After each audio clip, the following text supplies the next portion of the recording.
Hello student, अब हम पहुंच चुके हैं the chapter number 7 of class 11th account accounting equation. ये पहला प्रैक्टिकल चैप्टर है अकाउंट्स का।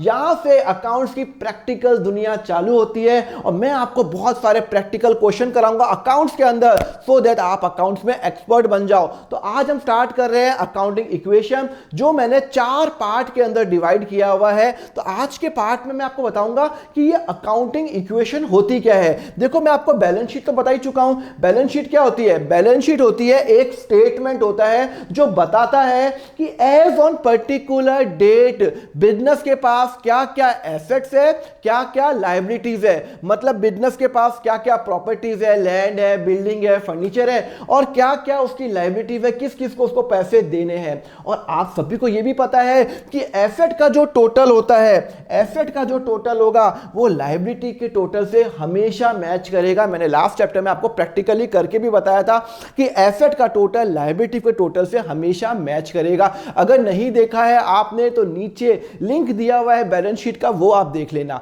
तो अब अभी हमें यह तो पता है कि एसेट का total is always equal to liability. ऐसा कभी नहीं होगा कि एसेट ज्यादा लायबिलिटी कम, लायबिलिटी ज्यादा एसेट कम, नहीं।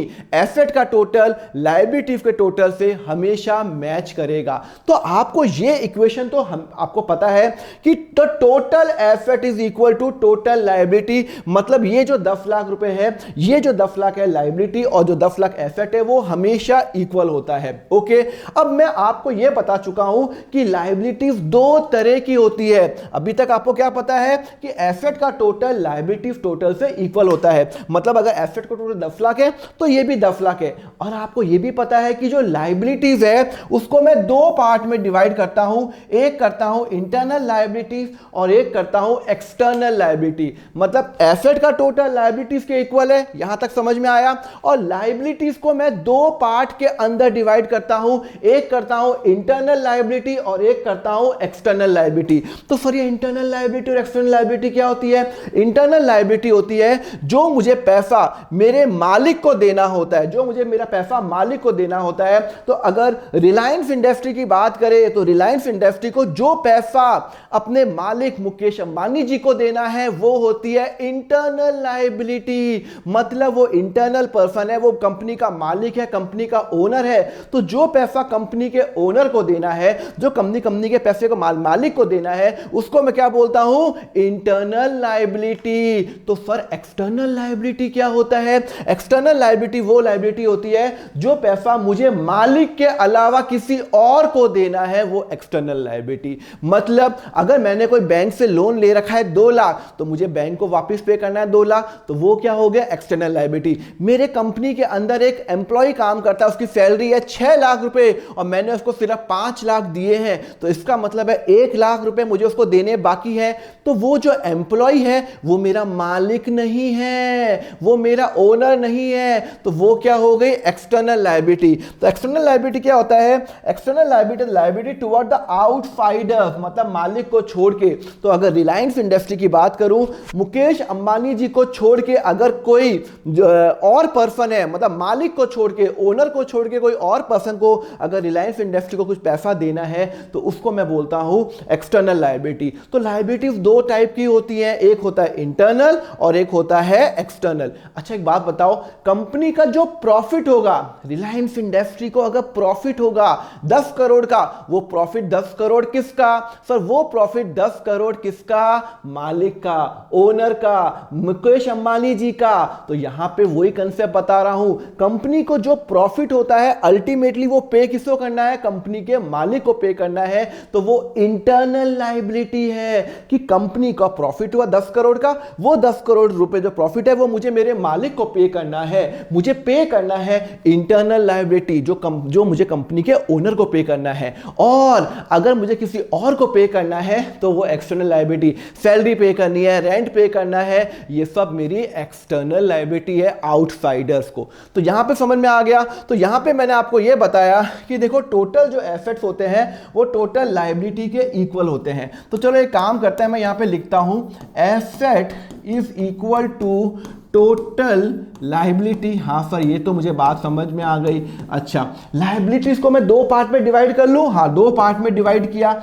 एक किया मैंने इंटरनल लाइबिलिटी, हाँ सर आपने अभी तो बताया, ओके। और एक आपने किया सर एक्सटर्नल लाइबिलिटी, हाँ सर आपने ये भी अभी बताया, ओके। इंटरनल लाइबिलिटीज क्या होता है? जो मुझे मेरे मालिक को पे करना है, और जो मुझे मेरे मालिक को पे करना होता है उसको मैं अलग से नाम देता हूं कैपिटल अकाउंट। क्या नाम देता हूं? Capital account. तो यहां पे इंटरनल लाइबिलिटीज को मैं कैपिटल अकाउंट को भी बोल सकता हूं या नहीं बोल सकता हूं? हाँ बोल सकता हूं ना। मतलब मेरी जो लाइबिलिटीज है वो दो लोगों के प्रति है, एक मेरे मालिक के प्रति और एक दूसरे के प्रति। तो जो मुझे मालिक को देना है उसका मैं एक अलग हेडिंग क्रिएट करता हूं और उसको मैं नाम देता हूं कैपिटल अकाउंट। मैं आपको बताया था ना, देखो ये रहा कैपिटल अकाउंट। ये लायबिलिटी है 10 लाख की। 10 लाख में से मुझे 2 लाख मुझे मेरे मालिक को देने हैं, मेरे ओनर को देने हैं, और इसको मैं क्या नाम देता हूं? Capital account. तो सिर्फ ध्यान रखना, capital account is always open for the company का जो ओनर होता है, बिजनेस का जो ओनर होता है, उसको मैं कैपिटल अकाउंट बोलता हूं। तो यहां पे मैंने जो एक्सटर्नल जो इंटरनल लायबिलिटीज को मैं क्या नाम दे सकता हूं? Capital account. अब बची एक्सटर्नल लायबिलिटी।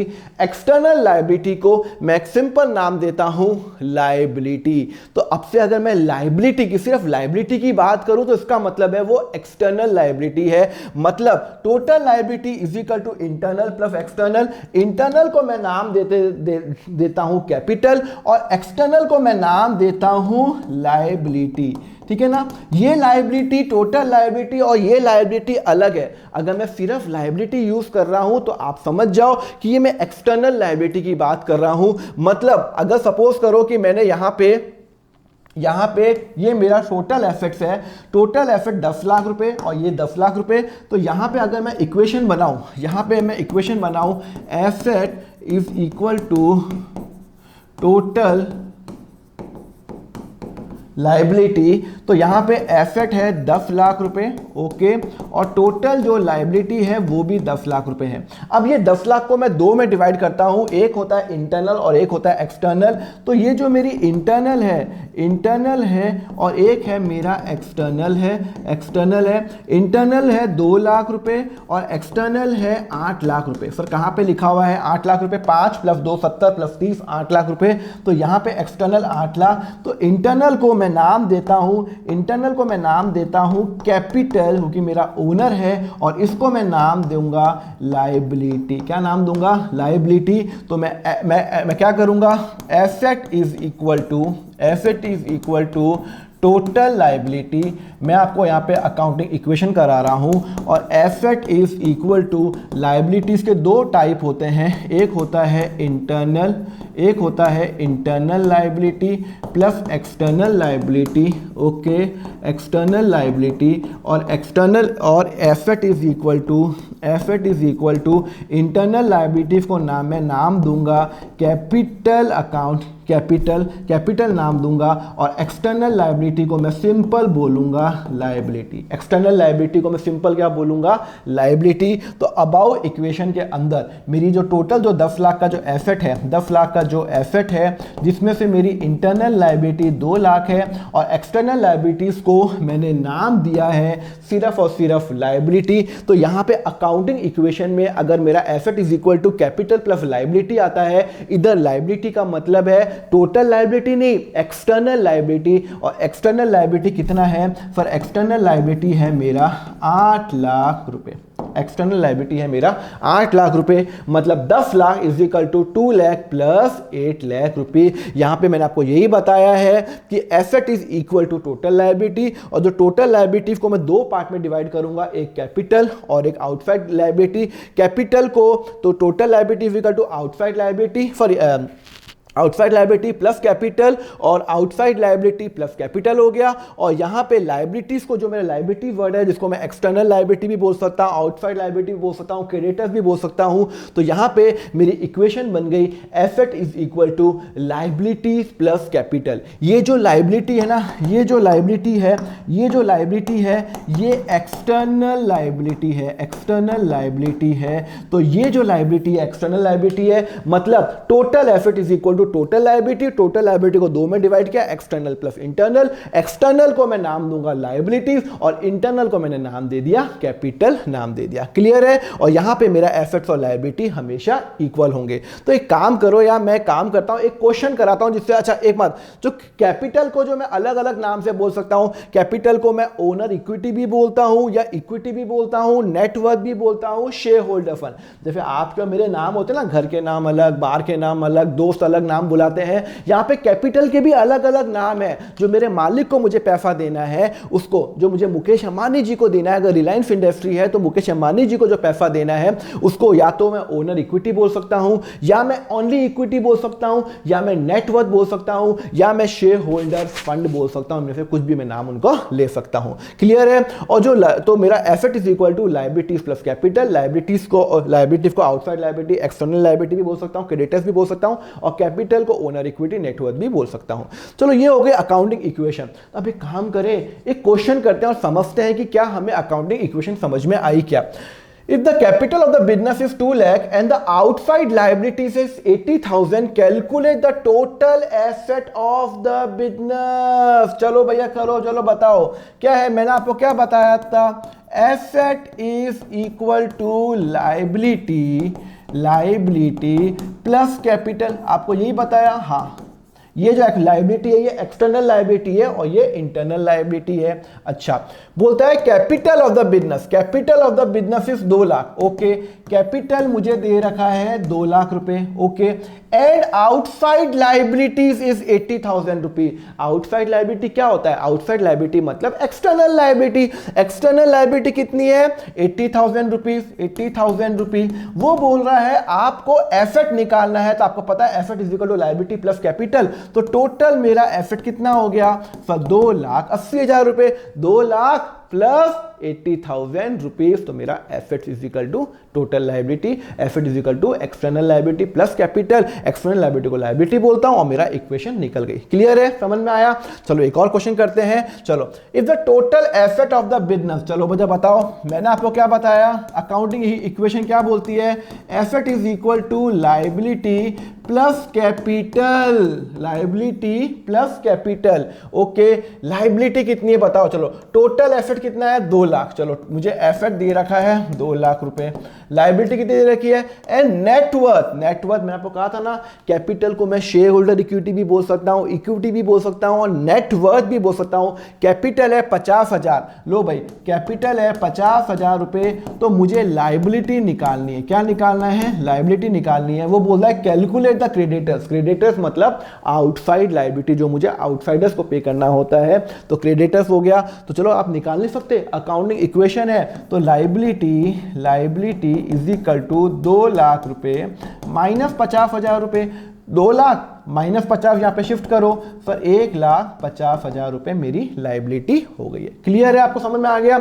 आपको लायबिलिटी दे रखी है, कैपिटल आपको क्वेश्चन में दे रखा है, एसेट दे रखा है, आपको आउटसाइड लायबिलिटी निकालनी है। तो जो मेरा 1,50,000 रुपीज हो गया, ये मेरा हो गया क्रेडिटर हो गया। क्रेडिटर मतलब आउटसाइड लायबिलिटीज का मेरा एक तरह से सिनोनिम्स है। ठीक है, चलो एक और क्वेश्चन करें। If the total asset of business is 3 lakh. चलो मुझे बताओ, चलो asset is equal to liability plus capital. इधर लायबिलिटी का मतलब है एक्सटर्नल लायबिलिटी। हाँ, तो एसेट्स कितना है? 3 लाख रुपए, फॉर एसेट 3 लाख रुपए है। ओके, एंड आउटसाइड लायबिलिटी 1,80,000 है। चलो 1,80,000 प्लस कैपिटल। ओके, वो बोल रहा है कैपिटल निकालो, तो यार निकाल नहीं सकते क्या हम? Capital is equal to 3 lakh रुपए minus 1,80,000 rupees is equal to 1,20,000 रुपए। 1,20,000 रुपए। अरे 3 लाख माइनस 180 कैपिटल आ जाएगा। अकाउंटिंग इक्वेशन मेरी सॉल्व हो गई है, तो मैंने कैपिटल निकाल दिया। चलो एक लास्ट पॉइंट और करते हैं, क्या लिखा हुआ है।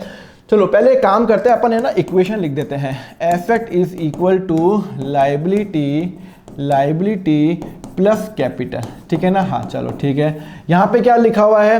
The position of the business on 31 March was as follow. Cash, cash asset है या लाइबिलिटी है? सर कैश मेरा एसेट है, तो कितना है भैया 10,000 रुपीज, 10,000 रुपीज। डेटर मेरा क्या है? एसेट है, मैं आपको बता चुका हूं, मैंने लास्ट टाइम आपको बैलेंस शीट बताई थी, बैलेंस शीट नहीं देखी तो नीचे मेरा लिंक दिया हुआ है वो देख लो फटाफट। तो बैलेंस शीट क्या है? सर बैलेंस शीट के अंदर डेटर मेरा एसेट है, अगर मुझे किसी से कुछ पैसे लेने हैं तो वो क्या हो गया? डेटर हो गया। तो 30,000 मेरा एसेट है। फर्नीचर क्या है? मेरा एसेट है, ओके, तो फर्नीचर भी मेरा एसेट है, ओके। और स्टॉक क्या है? स्टॉक मतलब वो भी तो मेरा एसेट है, मेरे पास जो माल पड़ा हुआ है मेरे बिजनेस के अंदर उसको मैं स्टॉक बोलता हूं, वो भी तो मेरा एसेट है। तो सर वो हो गया 40,000 रुपए। और क्या है? सर व्हीकल, व्हीकल भी तो मेरा एसेट है, चलो प्लस 10,000 रुपीज।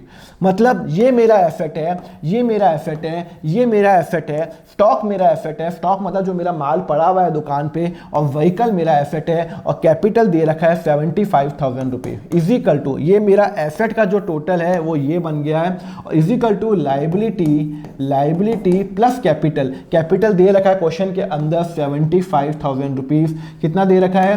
75,000 रुपीज। वो बोलता है लाइबिलिटी निकालनी है, पहले इसका टोटल कर लो। चलो एक बार करते हैं अपन, 10,000 प्लस 30,000 प्लस 70,000 प्लस 40,000 प्लस 10,000, फिर टोटल आ जाता है 1,60,000 is equal to liability plus 75,000। तो मेरी जो आउटसाइड लाइबिलिटी हो गई वो हो गई 1,60,000 minus 75,000 which is equal to for 85,000 which is equal to 85,000। Clear है?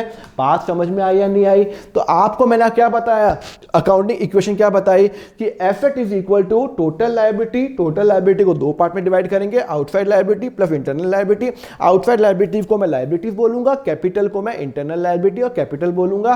तो asset is equal to liability plus capital. और मैंने आपको बहुत सारे क्वेश्चन भी करा दिए। क्लियर है? लेक्चर अच्छा तो लाइक करो ना। अब मैं आपको बताऊंगा नेक्स्ट के अंदर, नेक्स्ट पार्ट में क्वेश्चन कराऊंगा अकाउंटिंग इक्वेशंस का। लेक्चर अच्छा लगा तो लाइक करो। आप अगर लाइक नहीं करते ना मुझे बड़ा बुरा लगता है यार, मैंने अच्छा पढ़ाया और बच्चे लाइक, आपको अच्छा लगता भी है पर लाइक करना भूल जाते हो। आपका एक लाइक मेरे लिए बहुत इंपॉर्टेंट है, यूट्यूब ज्यादा से ज्यादा लोगों को दिखाएगा। तो डू लाइक, डू सब्सक्राइब करना। एंड यस, आप मेरा जो ग्रुप भी मेरा ज्वाइन कर सकते हो, ये मेरा ग्रुप का लिंक है। मेरा accountfunda.com का जो मेरा वीडियो भी वेबसाइट भी है, वहां पे जाकर मेरा कोर्स भी आप मेरा बाय कर सकते हो। एंड यस, डू सब्सक्राइब अगर आपको लेक्चर अच्छा लगा। चलो अब हम मिलेंगे लेक्चर नंबर 2 में, जहाँ पे आपको बताऊंगा ये अकाउंटिंग इक्वेशन के एक अच्छे क्वेश्चंस कराऊंगा। Till then have a nice day, take care.